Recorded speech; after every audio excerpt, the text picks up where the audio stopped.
How you guys doing? My name is Eddie Casillas, and we're here today at Icon Sports Performance. And we're going to be talking about how we test our athletes to determine functional core stability. We're going to be going over two tests that we do here at the studio. The first one is called the thoracic spine push-up, and the second one is a functional lunge. The first one, the thoracic spine push-up, is nothing more than a modified push-up. And basically what you're doing is you're combining upper body movement with core stability. Push-up, two positions. The first one is with the hands up at the forehead. Alright? And the second one is with the thumbs down at the chin. What you're doing is you want to get them in a push-up position, get their elbows up, get their knees up, and get their toes pointed up towards their hips. The first position at the forehead is done like so. Up at the forehead, elbows up, knees up, toes tucked in, push up. What you're looking for is a nice solid push-up all the way through the body, from the head, the shoulders, the hips, the knees, and the ankles. There's no twisting, there's no dipping in the spine, there's no hip hiking. If they can't do it from that position, then have the athlete bring the thumbs down to their chin and perform the push-up again. If they can do it from that position, it's demonstrating that they've got some decent functional core stability. If they can't do it from the second position, then it's demonstrating some really weak core stability with the upper body, and you want to go ahead and get them thoroughly evaluated and determine what's going on and get that addressed. The second test we're going to be doing is called the functional lunge. And we'll go ahead and demonstrate that next.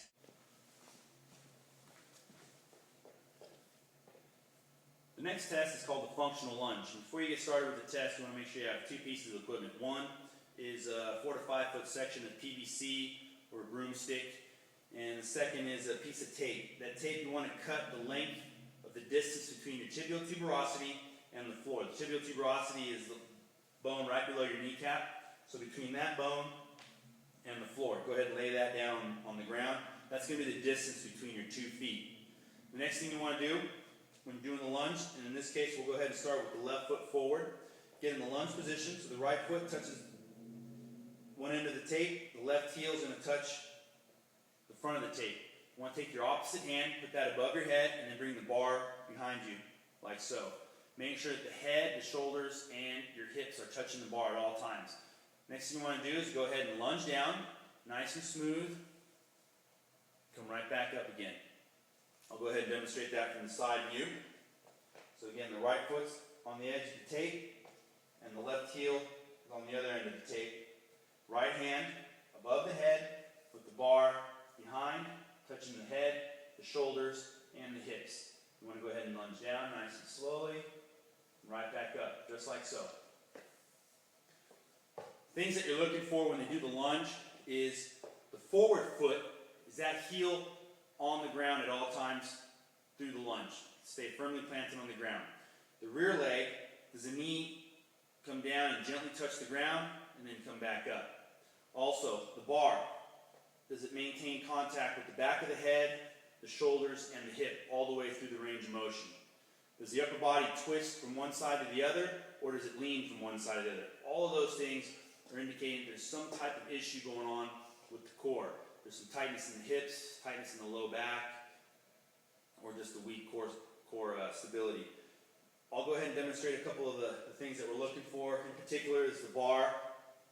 Again, right foot in the back, left heel in the front, right hand above the head, lunge down.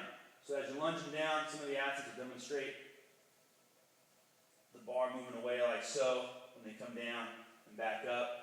Okay, some athletes will have a hard time getting their knee to come down, or they'll just slam it to the ground and back up. Also too, is you're looking for the front heel to make sure that it stays flat on the ground.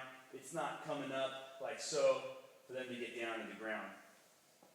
Alright, those are a few things that you want to look for. Also making sure you're looking at the shoulders and not twisting or rocking back and forth from side to side. So that's the functional lunge. That's testing core stability using lower leg, lower body movement. Okay, where the thoracic spine, that was testing upper body and core stability. Both very good tests to determine your level of functional stability in the core.